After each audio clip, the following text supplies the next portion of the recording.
Perfecto, jóvenes. Vamos con esta nueva clase. Seguimos con el curso de historia para analizar el pasado y extraer lecciones útiles al presente. Vamos a ver qué nos toca hoy día. Semana 17.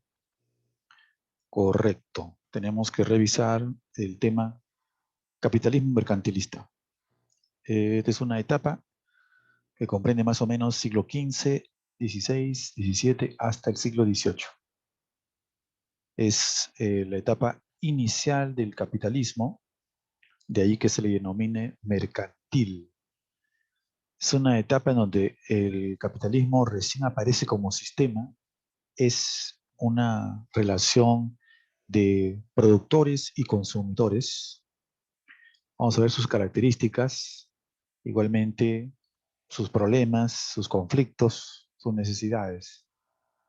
Y también más o menos corresponde con lo que se llama Edad Moderna.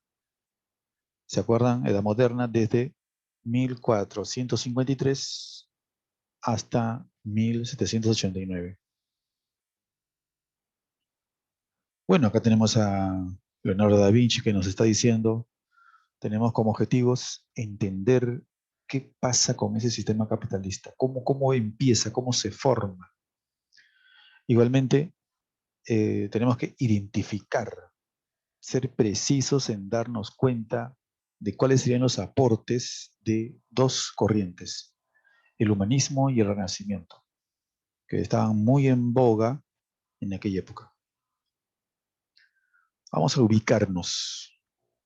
Bien, el capitalismo como sistema, como tipo de vida, se va formando en Europa, básicamente en Flandes, que es una zona de los Países Bajos, Bélgica, Holanda, en Italia, el norte, sobre todo Venecia. Esa parte de Europa occidental va a ir formándose el capitalismo y luego se va a propagar a diferentes continentes.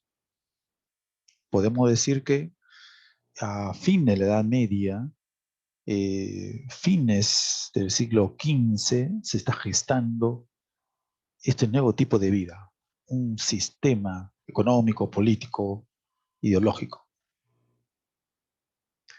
Una definición, justamente, sobre todo este capitalismo mercantil que recién está gestándose, podemos decir que es un tránsito, salir del feudalismo para ir entrando a esta producción capitalista que se ha vuelto mucho más hegemónica ya a partir del siglo XVIII. Podemos decir también que este capitalismo mercantil tiene mucho todavía de feudal, el Estado interviene bastante, así es, interviene bastante, cosa que también en algunos países, sobre todo latinoamericanos, es muy común, por eso que también se le llama que son mercantilistas. Porque a partir del siglo XVIII los europeos entraron a un capitalismo más liberal, donde ya el Estado se va a hacer más reducido, más al costado, ya no tan interventor.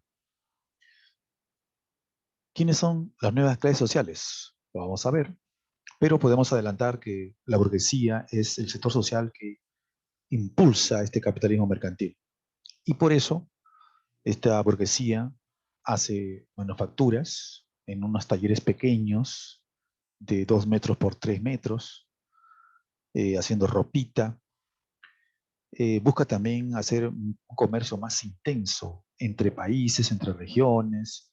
Se mueven, por ejemplo, desde España hasta Grecia, de ahí a Italia, de Italia a Alemania, Alemania a Bélgica, de Bélgica a Inglaterra, de Inglaterra a Turquía y así. Se está buscando ampliar ese comercio. Una gran necesidad de este sistema capitalista es el comercio. Eso lo vemos hasta el siglo XXI.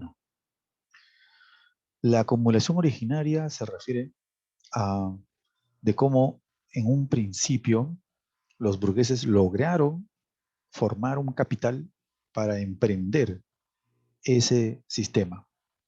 Sin duda ha tenido que pasar algo para que puedan conseguir el capital e invertirlo. Nunca es de la nada, nunca es del aire, nunca es suerte. sino actos humanos que se llevan a cabo. Una línea de tiempo nos hace ver una comparación entre lo que ocurría en Europa y lo que pasaba en el Perú. Como pueden ver, en Europa, 1492 es la etapa en donde Cristóbal Colón está emprendiendo una firma para hacer su viaje. Y ya en octubre es que llega a islas caribeñas de América. Pero miren qué pasaba más o menos por esa época. En el Perú gobernaba Pachacútec y poco después otro grupo de españoles, ya no Colón, pero sí Pizarro, Almagro, es que someten, dominan al Ingatahualpa, lo detienen, la presa. Al empezar el siglo XVI, miren, ya tenemos a los grandes artistas del Renacimiento. Ahí tenemos a Miguel Ángel, Da Vinci, etc. Y poco después también en el Perú se va a fundar Lima por Pizarro. La reforma en Europa, una crítica contundente de varios cristianos a la forma en que se manejaba esta iglesia. Es decir, en la forma en que los papas están haciendo su manejo lleno de corrupción, de enriquecimiento. Van a ser criticados por grupos de cristianos que después se escapan y logran formar nuevas iglesias cristianas. Estamos hablando de los protestantes, calvinistas, presbiterianos y también poco después en el Perú se funda el virreinato. Y fíjense, en Europa sigue la pelea entre cristianos y cristianos, cristianos papistas y cristianos protestantes. El sector de cristianos papistas va a llevar a cabo una contrarreforma en el Concilio de Trento para asegurarse y evitar perder seguidores, para evitar perder adeptos. Y acá en el Perú, el quinto virrey, que es Toledo, va a reorganizar una serie de instituciones, actividades, impulsando para consolidar el virreinato. Y más adelante, eh, los españoles tienen una pelea contra demás europeos y los ingleses están buscando ganar más comercio y los franceses están desarrollando su crítica a la realeza, en donde los ilustrados como pensadores hacen su desarrollo para luego terminar, pues no, con la gran Revolución Francesa. Entonces miren esta secuencia en paralelo, una historia comparada. Bien, veamos con algunas características del capitalismo mercantil. Los burgos. Dentro del feudalismo se van a formar un grupo de gente que era muy sencilla, muy pobre, trabajaba la madera, trabajaba muñecos llamados títeres, muppets, usaban tijera, eh, medidas de longitud, balanzas. Era gente que se recurseaba de esa manera. Como ellos van a estar habitando unas casitas durante esa Edad Media, durante esos momentos del siglo XII, XIII, pues se le va a llamar burgos a la ciudad dentro de esos grandes feudos. Y a los habitantes que se dedicaban a estas actividades se le va a llamar burgués. Pero recordemos que este burgués era muy sencillo, muy humilde, pobre.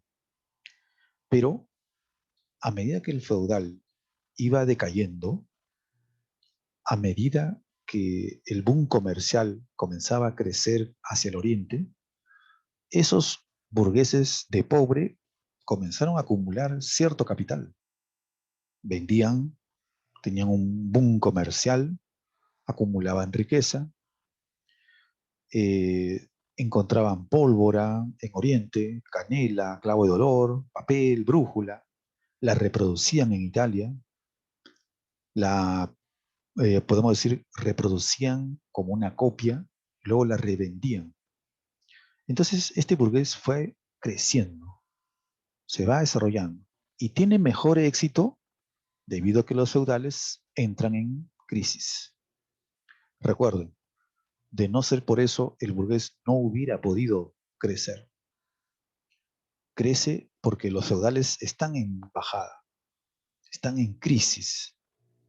Ajá. Ahora bien, la guerra de las cruzadas impulsó más a estos burgueses. El comercio en Oriente impulsó mucho más a estos burgueses. Y luego van a tener que hacer también más cosas como ideología, agruparse entre burgueses, defenderse y luego terminar aplastando a los feudales en una clásica pelea política de sectores sociales durante la historia.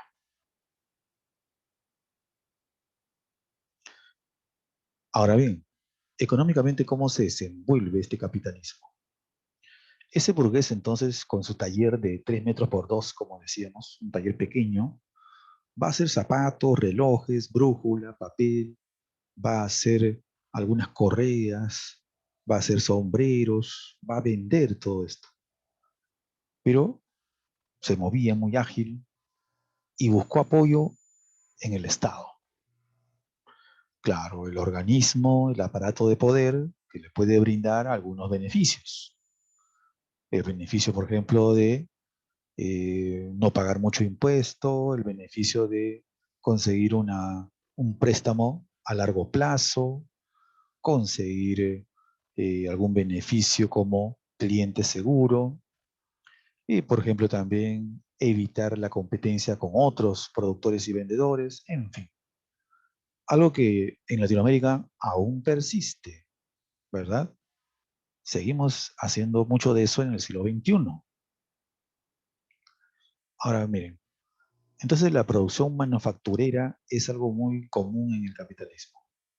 La manufactura es el producto elaborado a mano. La maquinaria es muy sencilla, muy simple. Se hace ropa, se hacen zapatos, se hacen armas, se hace papel, se hace brújulas, se vende. Hay un avance también con respecto a lo que fue el feudalismo. Eh, para esta oportunidad hay unos inventos de Oriente, el astrolabio, la brújula, el papel, que van a ser muy útil para estos burgueses con ganas de crecer. Los hace viajar, les permite viajar y orientarse, pueden navegar a través de las carabelas que copiaron de los árabes, con la brújula copiada, pues, ¿no?, de los chinos, con la pólvora copiada también, pues, ¿no?, a los chinos. Estos burgueses europeos van a tener más elementos de imponerse, ¿verdad? Entonces, la manufactura, producto que hace. Las técnicas náuticas le ayudan a viajar. Como les dije, van a tener que agruparse para defenderse. Depende del lugar. En algunos lugares le decían guildas, como para protegerse, para asociarse. En otras partes le va a llamar gremios, también para unirse. Y en el fondo estamos hablando de corporaciones, es decir, se juntan todos los sastres, todos los zapateros, se juntan todos los relojeros, porque tienen mucho en común. Fabrican el mismo producto, usan la misma materia prima, conocen de los elementos al cual están utilizando, saben de tela, saben de materiales y hasta pueden unirse para concertar precios. Así que funcionan como un cuerpo, por eso el nombre corporación. Y en estas corporaciones hay muchos lugares. Los hay en Holanda, en Bélgica, en España, en Francia, los hay en Inglaterra. ¿Ah? La denominación puede variar, guilda, gremio, ¿verdad? Puede variar. Ahora bien, estos burgueses también lo que van a hacer es usar el crédito. Recuerden, eso es algo muy típico del capitalismo. Es decir, conseguir un préstamo. Porque necesitan comprar después materia prima, comprar suela, comprar de repente también botones, comprar materiales, una buena vaca, conseguir también algún buen proveedor. Entonces se requiere dinero y por eso se va a desarrollar los bancos. Mientras que algunos prestan, otros reciben el préstamo. El que presta cobra interés activo, recuerden. El que ha pedido prestado tiene que pagar el interés pasivo. O también puede poner ahorros y recibe también un interés pasivo, que por sus ahorros es una pequeña cantidad, un pequeño porcentaje. La letra de cambio. Este es otro elemento que va a funcionar mucho. Recuerden que fue inventado por los fenicios, comerciantes muy buenos de la antigüedad. Letra de cambio, o sea, comprar, vender por partes, 6 meses, un año, 2 años, lo cual permite que el negociante no pierda clientes. También es muy importante la contabilidad, hacer el registro. Por eso aquí va a ser fundamental saber matemáticas. Importantísimo cómo aprenden de los árabes y de los judíos las matemáticas. Los judíos, por ejemplo, en Europa, que habían entrado ahí desde los tiempos de Roma, cuando fueron perseguidos en la diáspora, en la época de Tito, el emperador, los judíos enseñaban a sus hijos a leer y escribir, a sumar, restar. Es algo muy típico de sus familias. En estos momentos les resultaba fundamental saber sumar, restar, escribir, cosa que otros no tenían interés. Recuerden que en Europa, mayormente, en la Edad Media, no se hacía estudios, no se quería enseñar a los campesinos, ¿se acuerdan? Eran escuelas parroquiales o solamente para aprender a hacer trabajos manuales, de pastor, de ganadero, pero no de leer ni de sumar. Pero los judíos sí, por cuestión familiar. Por eso fueron importantes, ¿no?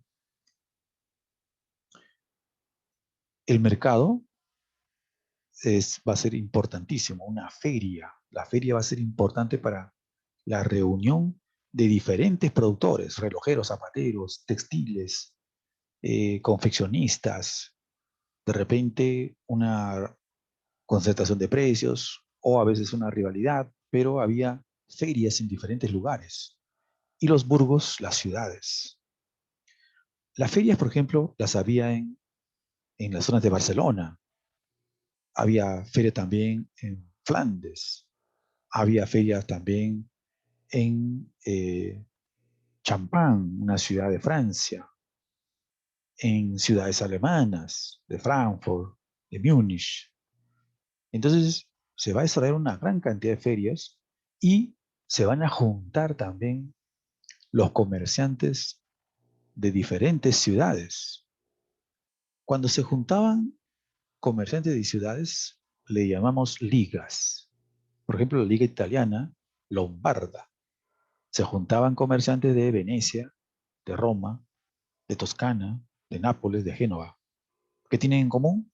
Hablan el mismo idioma, tienen un parecido étnico, así que había identificación.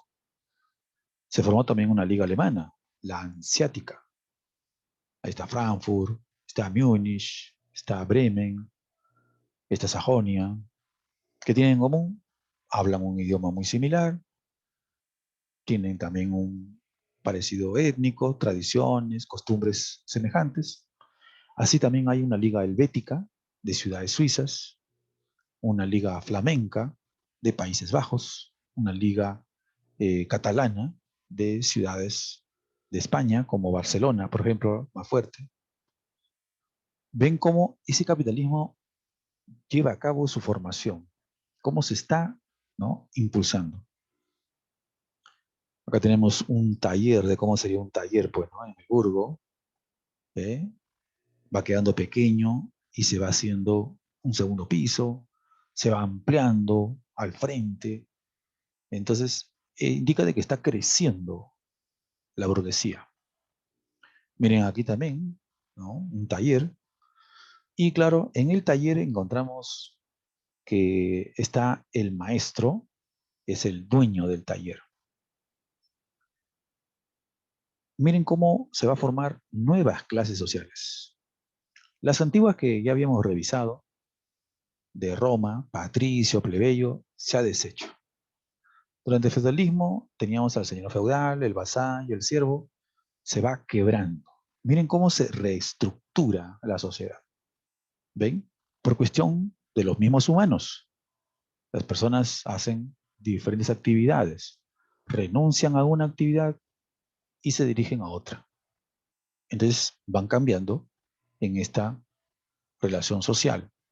Ahora miren, de pobre que había sido, ¿se acuerdan el burgués al inicio? Con el boom, al pasar 50 años, 80 años, 100 años, los burgueses están acumulando buen dinero. Así que ahora él va a conformar al grupo de los ricos, poco a poco. Poco a poco se está metiendo, ¿no? Va escalando. ¿Se acuerdan del antiguo siervo feudal? Renunciaba, se escapaba, se rebelaba y entra a los talleres y ve que necesitan mano de obra. Entonces ese muchacho dejó de ser siervo y se vuelve un aprendiz. Aprende a hacer relojes, aprende a hacer papel, a imprimir libros, pero poco a poco él está ganando una habilidad. Si él logra ahorrar y separarse para formar, ¿no?, su propio taller, él se convertirá en un nuevo maestro, en un nuevo burgués. Si no, también puede volverse un trabajador de otro burgués, pero muy hábil, muy rápido y gana un salario. Al recibir un salario, entonces ya no será un aprendiz, sino será un oficial. ¿Ven? Nuevas clases sociales. ¿Les parece familiar todo esto con lo que vemos en el Perú de ahora? Pues sí. Justamente acá los tenemos. Miren, poco a poco se va formando una clase de los grandes ricos y poderosos, la alta burguesía. Es el banquero, porque con los ahorros del público, acuérdense, si el público coloca 100 florines de ahorro, pero son 10.000 personas que ponen 100 florines, ahí nomás tenemos ya 100.000 florines.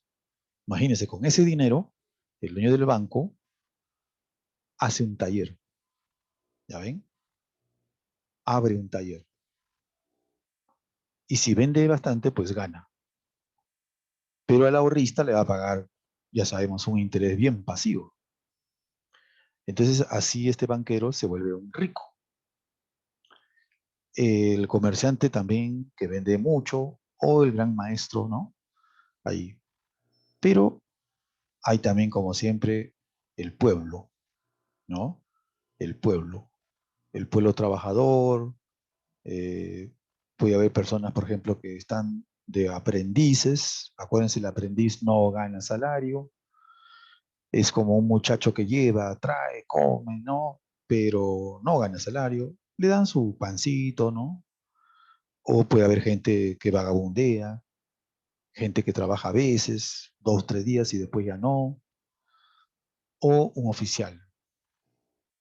Pero también, como siempre, se forma una clase media, ¿no? Una clase media. La clase media Aquí también es como una pequeña burguesía. Eh, Tiene un taller, pero no logra despegar. Claro, comparen con el que dijimos del banquero. No tiene ese capital para poder invertir en algo más grande. Entonces se queda con su taller de 2 metros por 3. Claro, vende cositas, gana más o menos, ¿ven? Pero no es millonario, no es de los ricos. Y no tiene tampoco cómo acceder al gobierno. ¿Se fijaron? En la política, ¿quién va a gobernar? Bueno, todavía hay reyes, recuerden. Todavía hay algunos señores feudales en paralelo con este capitalismo incipiente. ¿Qué puede ocurrir? Que el gran burgués pueda codearse con el señor feudal porque le puede brindar cosas, le puede brindar un buen capital, le puede dar seguridad a través de pólvora, eh, o pueden establecer un nexo de filiación, matrimonio de sus hijos, etcétera. Pero el feudal aún sigue gobernando. Reyes, poco a poco están creciendo los reyes, están aumentando de poder. También se codea con ricos burgueses. ¿Ven? El rico burgués está subiendo, escalando, y también puede casarse con la hija del rey, y a su vez el rey conseguirá dinero de ese yerno burgués.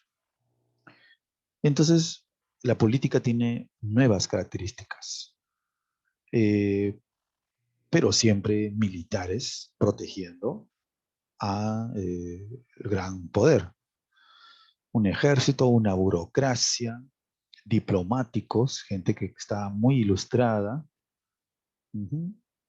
Y las monarquías que más destacan para este momento son Francia, Inglaterra, eh, y algunas que van a ser muy tempranamente como repúblicas, en Italia, en Flandes, Suiza, un poco más modernos, más autónomos.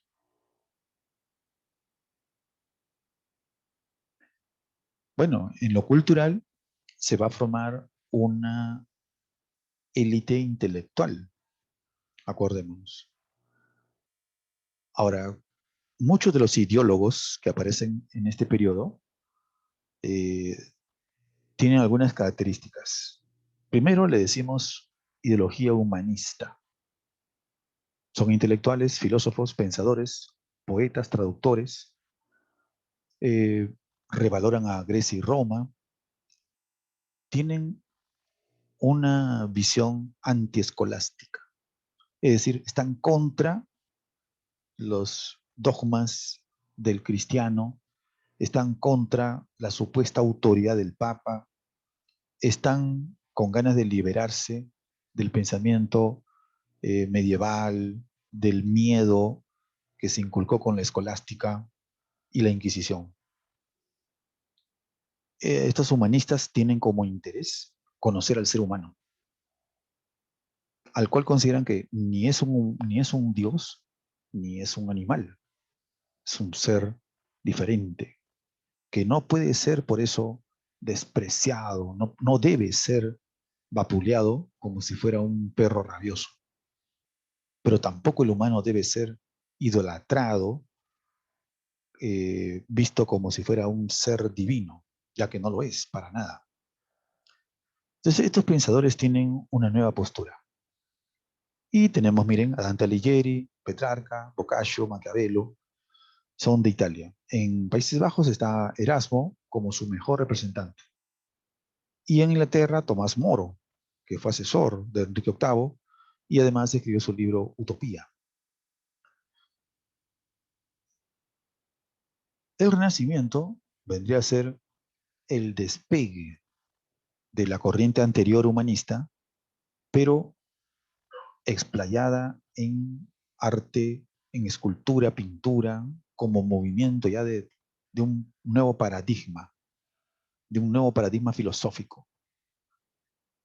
Y tenemos una promoción de grandes artistas, ¿de acuerdo? ¿No?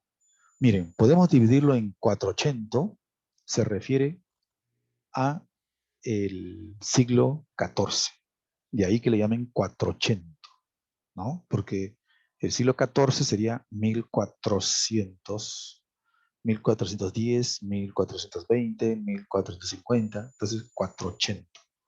Ahí tenemos a Brunelleschi, Donatello, Botticelli.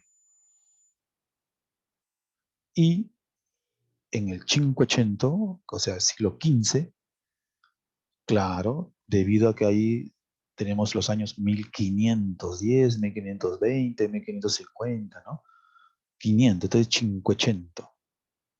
Ahí están los más famosos, Da Vinci, está Miguel Ángel, Rafael Sanzio.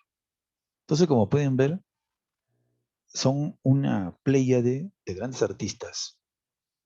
Su afán es volver a lo que Grecia y Roma había hecho, naturalismo, el ideal de la belleza humana, de las figuras que en el medioevo se habían prohibido. Pensar además que el ser humano es capaz de hacer cosas, que el ser humano tiene voluntad, que tiene perseverancia, que tiene además razón, tiene racionalidad. Miren aquí algunos ejemplos. Este es de Brunelleschi, la cúpula de la catedral, ¿no? Que está en Florencia. Miren esa amplitud, ¿no? El tamaño, la magnificencia. Miren aquí, esta es la gata melata. Es la escultura de Donatello, un jinete, pues, ¿no? Miren esto. Acá se estaría representando a la diosa Venus como que está floreciendo, ¿no? Y esa es obra de Botticelli. El famoso David de Miguel Ángel. Miren el tamaño, ¿no? Es un ser humano desnudo que como que representa a los dioses antiguos de los clásicos greco-romanos. Uh-huh. Miren la última cena. Es uno de los cuadros más enigmáticos de Da Vinci, ¿no? Está un Jesús, pero donde se nos dice que hay mensajes secretos, que hay mensajes en los alrededores, en la perspectiva, miren, ¿no? Que tiene la sala, como que hay un fondo y más allá hay un paisaje. Según algunos, aquí estaría Magdalena, ¿no?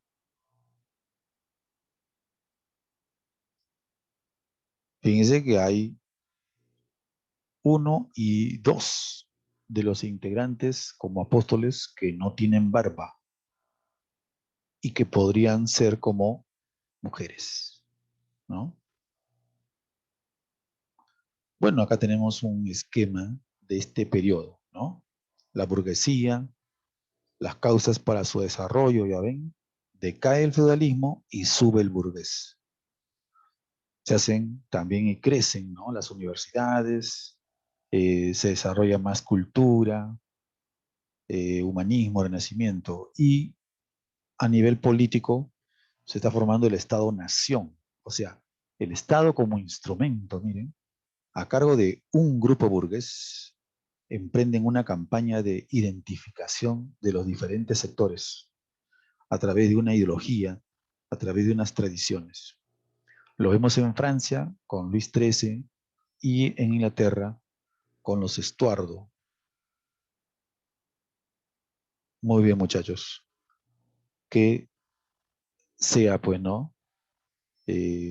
Beneplácito para sus estudios.